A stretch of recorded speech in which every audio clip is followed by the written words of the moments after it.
Malaysia sokong penuh UNRWA.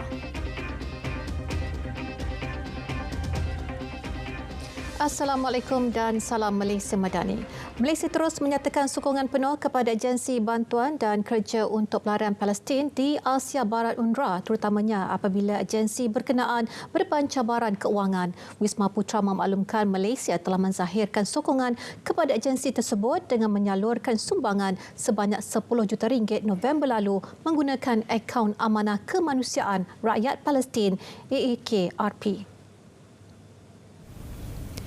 Sejak 2021, Malaysia telah menyumbang sebanyak $200,000 setahun dan disalurkan bagi tempoh 5 tahun. Bagaimanapun mengambil kira situasi keuangan semasa, kerajaan bersetuju untuk membuat sumbangan tambahan sebanyak 10 juta ringgit menjadikan jumlah keseluruhan 20 juta ringgit.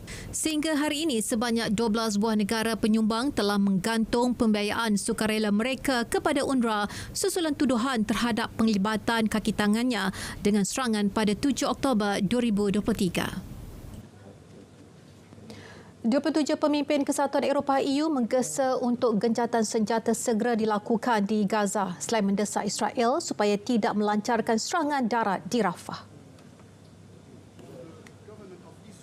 Majlis Eropah menyeru agar jeda kemanusiaan segera yang membawa kepada gencatan senjata yang mempan di samping terus menggesa pembebasan tanpa syarat untuk semua tebusan. Menurut pemimpin EU, lebih sejuta rakyat Palestin pada masa ini mencari keselamatan daripada pertempuran dan akses kepada bantuan kemanusiaan di sana.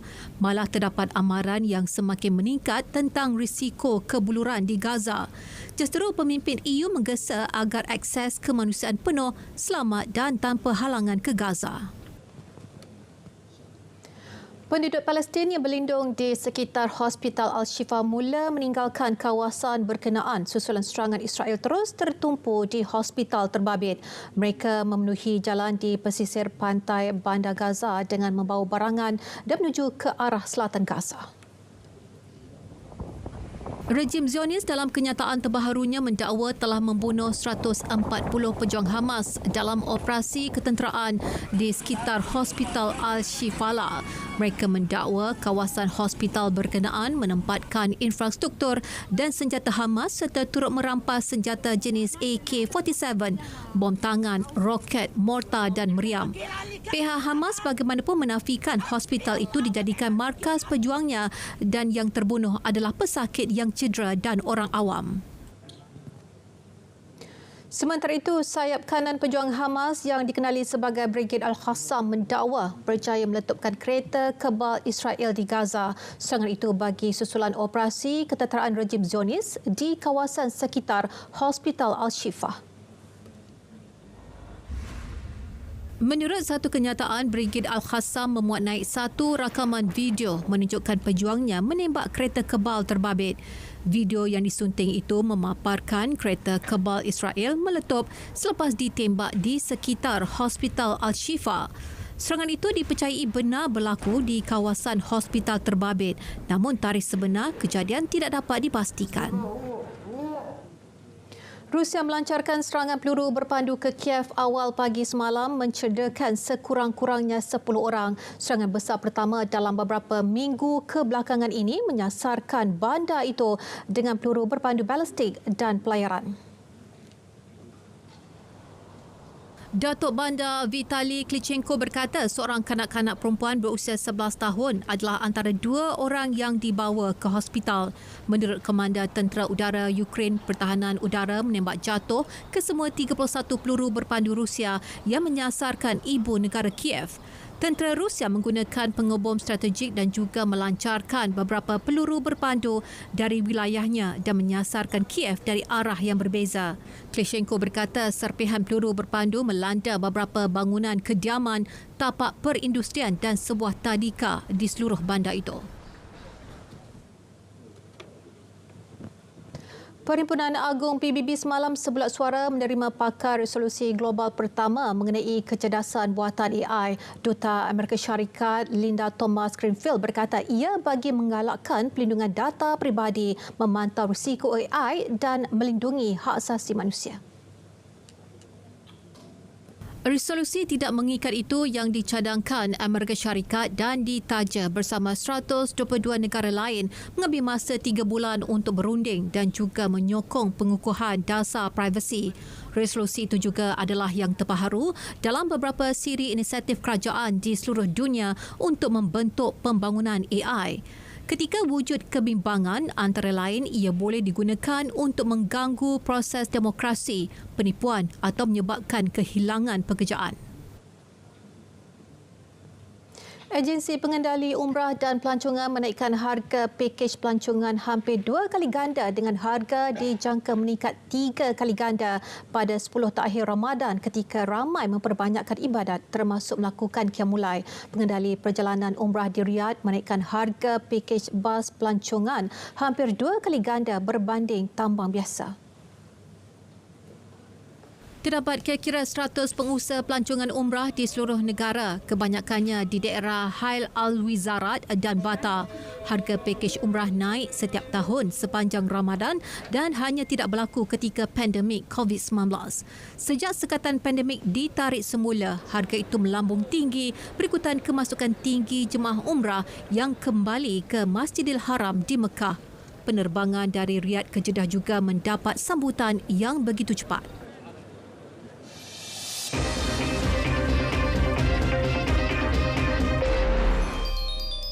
Sekurang-kurangnya 2 cedera dalam insiden sebuah belon udara panas terhempas berhampiran sebuah lebuhraya di Rochester, Minnesota. Perkara itu telah disahkan oleh Pentadbiran Penerbangan Persekutuan.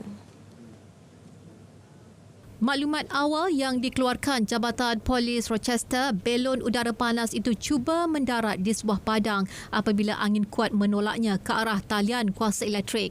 Ia menyebabkan bakulnya terpisah daripada belon dan jatuh pada ketinggian 9 meter ke permukaan tanah.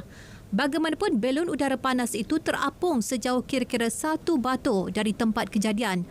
Insiden itu juga menyebabkan sebahagian parit dilaporkan terbakar dan segera dipadamkan pasukan Jabatan Bomba Rochester. Sebuah sungai di Guatemala yang mempunyai pencemaran tinggi telah mencetuskan risiko kesihatan yang amat teruk dan menurut laporan organisasi The Ocean Cleanup, 2% daripada pelepasan plastik di lautan dunia berasal dari Sungai Motagua akibat pencemaran yang datang dari Guatemala.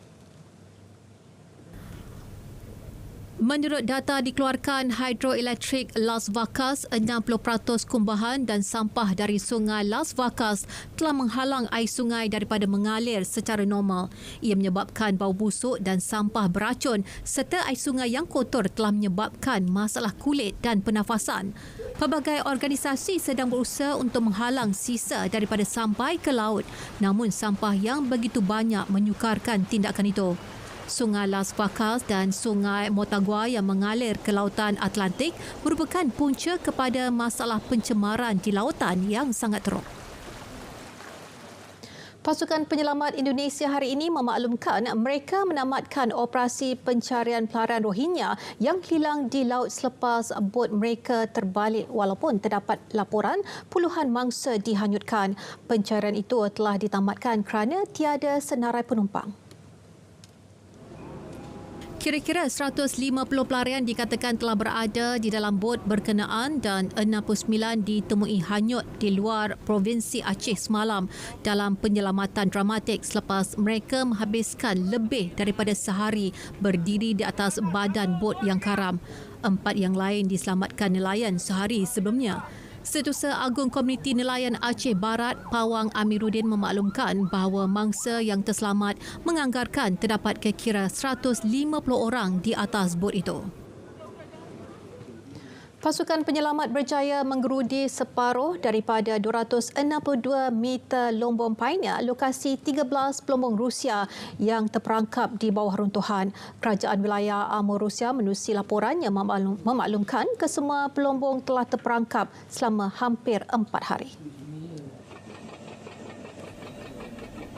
Menurut laporan, para pelombong terperangkap pada Isnin lepas berlakunya runtuhan batu di lombong emas berkenaan.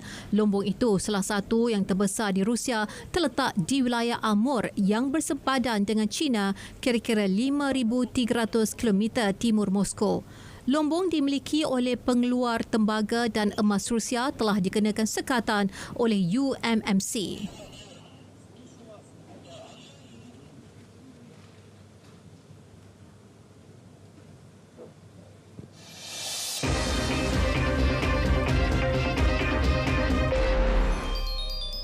Malaysia menolak tawaran Persekutuan Sukan Commonwealth CGF untuk menjadi tuan rumah edisi ke-23 dan perkara itu diumumkan Kementerian Belia dan Sukan KBS hari ini. Jelas Menteri Belia dan Sukan Hanayo mesyuarat Jemaah Menteri yang bersidang hari ini telah mengambil keputusan tersebut setelah meneliti semua aspek penganjuran dan implikasi. Antaranya tawaran CGF berjumlah RM603 juta dijangka tidak mampu menampung kos keseluruhan penganjuran tamasya sukan berskala besar. Selain itu, impak ekonomi daripada penganjuran tamasya 4 tahunan itu tidak dapat dikenapasti dalam jangka masa singkat. Kerajaan Madani mahu menitik beratkan pembangunan sukan serta kebajikan dan kesejahteraan rakyat buat masa ini. Kerajaan Madani mengucapkan terima kasih kepada CGF atas penawaran tuan rumah Sukan Commonwealth 2026. Menteri Belia dan Sukan Hanayo menuntut skuad bimbingan Kim Pan Gon segera bangkit selain mempelajari kesilapan setiap perlawanan, terutamanya ketika menentang pasukan terbaik dunia. Harimau Melaya akur tewas 0-2 ke atas Oman dalam aksi ketiga kumpulan D saingan kelayakan Piala Dunia 2026 Piala Asia 2027. Pasukan Oman saya lihat dalam game tersebut memang mendahului pasukan Malaysia dan itu yang saya lihat Harimau Melaya perlukan sekarang adalah untuk mendapat lebih banyak lagi peluang untuk bersaing dengan tim-tim yang ranking jauh tinggi untuk mereka buat penambahbaikan. Tambahan geran yang diberikan kepada Persatuan Bola Sepak Malaysia FAM itu perlu diguna pakai sebaiknya bagi memastikan Harimau Melaya layak ke peringkat lebih tinggi. Pemain tengah skuad bawah 19 tahun Perancis Mohamedou Diawara meninggalkan kem latihan selepas Persekutuan Bola Sepak Perancis FFF mengenakan peraturan baharu melarang pemain Islam berpuasa pada Ramadan ketika menjalani latihan bersama pasukan kebangsaan. Diawara dilaporkan tidak selesa dengan peraturan baharu itu yang dikenakan kepada pasukan bawah 16 tahun hingga ke pasukan senior. Dia memutuskan untuk pulang ke klubnya Lyon. FFF telah mengesahkan perkara berkenaan dan memanggil Dehmain Tabibau Asmaumani dari Nantes sebagai pengganti. Peraturan baharu FFF menyatakan pemain yang dipanggil oleh pasukan kebangsaan Perancis tidak boleh berpuasa sepanjang tempoh Ramadan. Sebaliknya menegaskan pemain perlu mengikuti perancangan organisasi dan operasi pasukan. Baik, Dunia 10 berakhir di sini dengan paparan para jemaah menunaikan solat Jumaat di pekarangan Masjid Al-Aqsa Baitul Maqdis ketika ketegangan masih memuncak di rantau itu. Dengan itu, dari sungai ke segara, Palestin pasti merdeka. Assalamualaikum dan salam Malaysia Madani.